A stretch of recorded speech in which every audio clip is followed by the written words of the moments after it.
Pour ne rien manquer, abonnez-vous maintenant. 10h35, regardons la situation, l'actualité. Commençons avec la pénurie de carburant. Près de 15% des stations-service sans essence ou gazole. 40 départements qui sont touchés. Avec nous pour en parler, René-Jean Souquet-Grumet, qui est vice-président de la branche stations-service et énergie nouvelle de Mobiliance. Vous représentez... Bonjour René-Jean Souquet-Grumet, bonjour. Bonjour.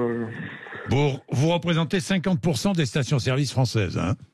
Tout à fait, oui. Et la pénurie gagne du terrain.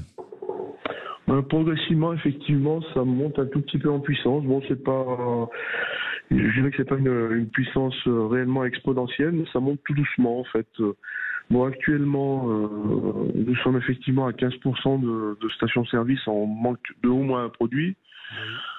Donc, ça veut dire soit du super, soit du gasoil, soit dans quelques cas les deux produits.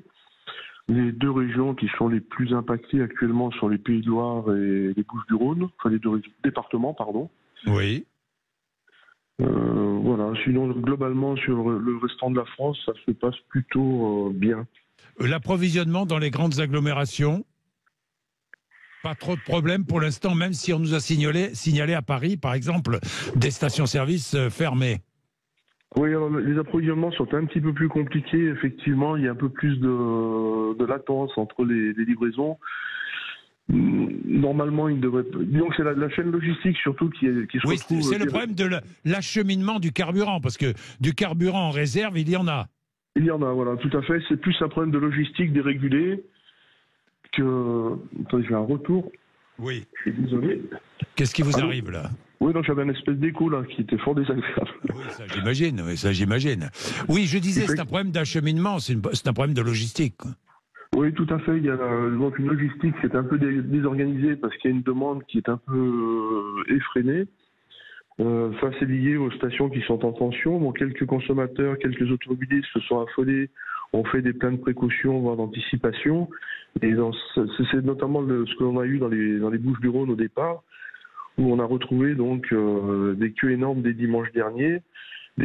Certains de nos collègues ont distribué en une journée l'équivalent de 2 voire 3 journées de débit normaux, ce qui fait qu'ils se sont retrouvés très rapidement à sec.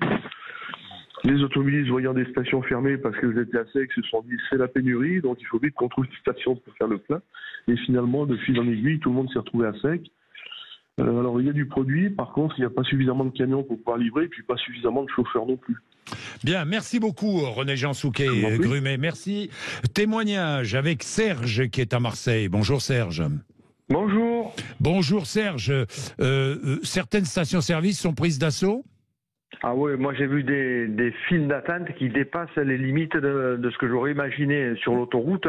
Oui. Ça déborde sur... Moi j'ai vu 1 kilomètre, on va dire, à la louche sur la bande d'arrêt d'urgence. Ça peut faire des accidents, hein, c'est des choses dangereux. comme ça. Alors pour le moment, c'est en tension. Pour le moment, c'est sûr que ceux qui vont travailler tous les jours en voiture sont très impactés, mais à un moment ou à un autre, tout le monde sera impacté. C'est obligé. De la même manière que 1000 personnes qui passent sous le seuil de pauvreté, aujourd'hui, vous n'êtes pas impacté, mais votre tour viendra comme le mien sera venu peut-être sûrement avant. Vous voyez, ça c'est à un moment ou à un autre, tout le monde sera touché. Hein.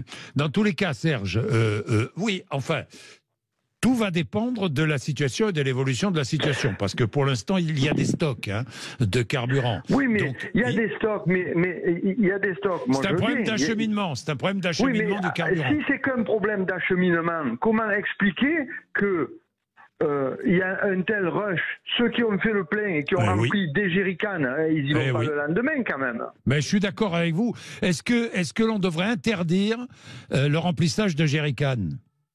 Oh, ça changerait rien, hein. Bon.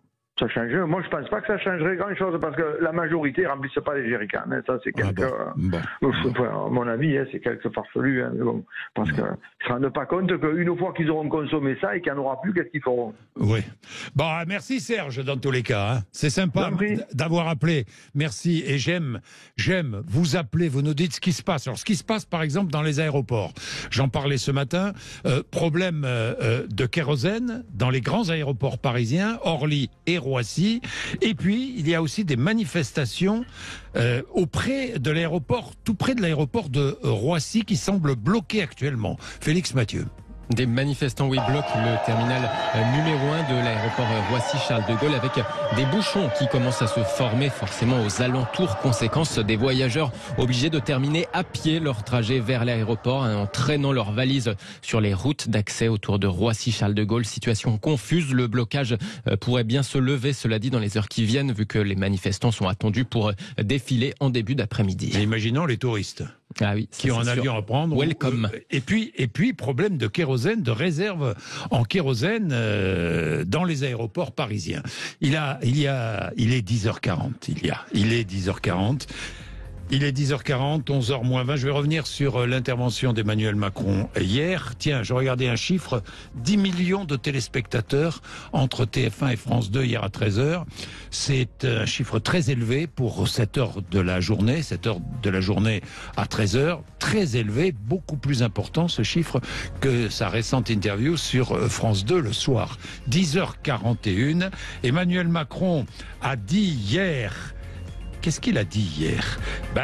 Il a dit qu'il tiendrait bon sur la réforme des retraites. La réforme est nécessaire. Il reste inflexible. A-t-il raison ou tort ? Nous en parlerons tout à l'heure entre 11h et midi avec nos 3 députés.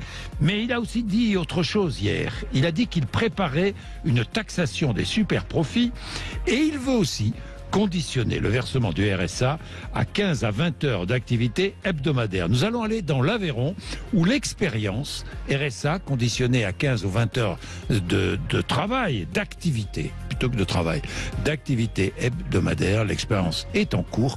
Nous allons tout comprendre dans un instant. Vous voulez réagir ? 0826 300 300, à tout de suite.